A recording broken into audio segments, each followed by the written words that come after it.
Assalamualaikum warahmatullahi wabarakatuh. Salam sejahtera bagi kita semua. Shalom, Om Swastiastu, Namo Buddhaya, salam kebajikan. Perkenalkan, nama saya Eka Prestiana Zara dari kelas 12 akuntansi 2. Di sini saya membuat video dengan tujuan untuk memenuhi salah satu tugas praktek akuntansi keuangan. Di sini saya mengambil materi tentang aset tetap. Aset tetap adalah kekayaan yang dimiliki perusahaan dalam bentuk siap pakai atau dibangun terlebih dahulu, sifatnya permanen dan dapat digunakan untuk kegiatan operasional perusahaan. Berdasarkan sifatnya, aset tetap dibedakan menjadi dua. Nah, yang pertama ada aset tetap berwujud. Nah, aset tetap berwujud ini biasa disebut juga dengan aset tetap. Aset tetap yang memiliki bentuk fisik. Nah, ini dapat dibedakan menjadi tiga jenis. Yang pertama ada aset tetap yang mengalami penyusutan. Yang kedua ada aset tetap yang mengalami atau menjadi sumber depresi. Yang ketiga aset tetap yang tidak mengalami penyusutan ataupun depresi. Yang kedua ada aset tetap tidak berwujud. Aset tetap tidak berwujud adalah aset yang tidak memiliki bentuk fisik, tetapi memiliki nilai atau manfaat bagi perusahaan. Mengoperasikan aset tetap, ada hal yang harus diperhatikan, yaitu adalah harga perolehan aset tetap. Nah, setiap aset tetap yang didapat harus ditulis sebesar nilai pengorbanannya untuk mendapatkan aset tetap tersebut. Nah, apa saja unsur-unsur untuk mendapatkan harga perolehan? Yang pertama itu ada tanah, kendaraan, mesin, gedung, dan juga perbaikan tanah. Nah, bagaimana cara perusahaan memperoleh aset tetap tersebut? Yang pertama itu bisa dibeli secara tunai, yang kedua bisa dibeli secara kredit, yang ketiga bisa ditukarkan, yang keempat bisa didapat dari hadiah atau penemuan. Disebut dengan depresiasi adalah suatu cara sistematis yang digunakan untuk menurunkan nilai dari aset tetap sehingga nilai dari aset tetap tersebut turun secara berkala atau periodik hingga aset tetap tersebut tidak lagi memiliki manfaat ekonomi. Yang pertama ada harga perolehan.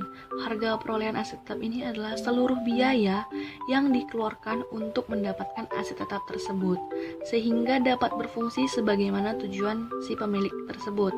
Yang kedua ada nilai sisa atau nilai residu. Nah, nilai sisa ini adalah taksiran dari aset tetap yang tidak terpakai lagi.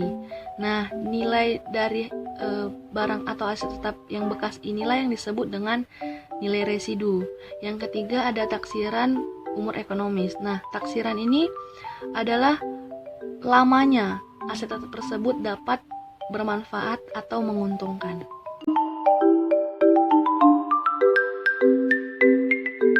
Pertama ada metode garis lurus. Metode garis lurus adalah cara mengurangi harga perolehan aset tetap sehingga ia menjadi beban selama periode akuntansi selama umur ekonomis dari aset tetap tersebut.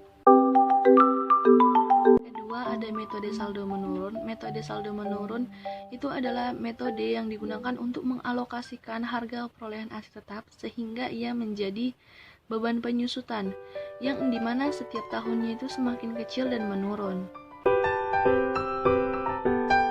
Yang ketiga ada metode jumlah angka tahun.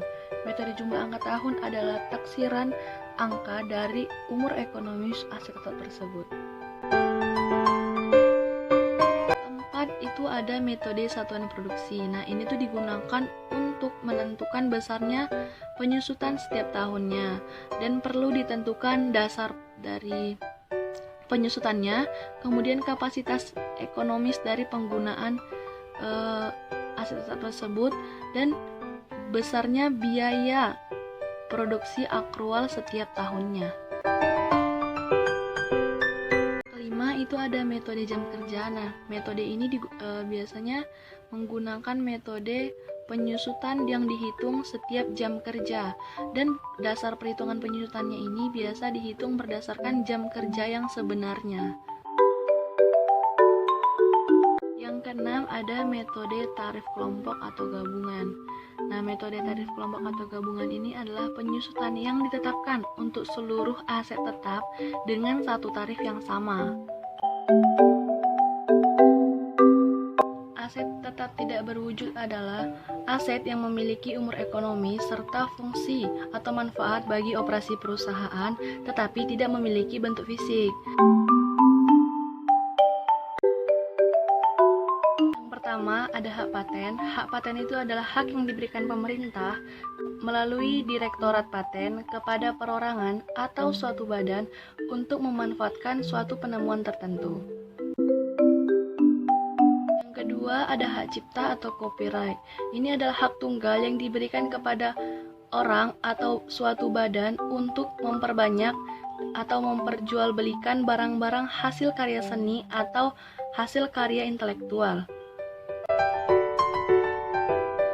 Ketiga, ada merek dagang. Merek dagang ini adalah hak tunggal yang diberikan kepada perorangan atau suatu badan usaha untuk menggunakan cap, nama, dan atau lembaga usaha. Yang keempat, ada franchise. Adalah hak tunggal yang diperoleh suatu perusahaan lain untuk mengkomersilkan suatu produk melalui proses teknik atau resep tertentu.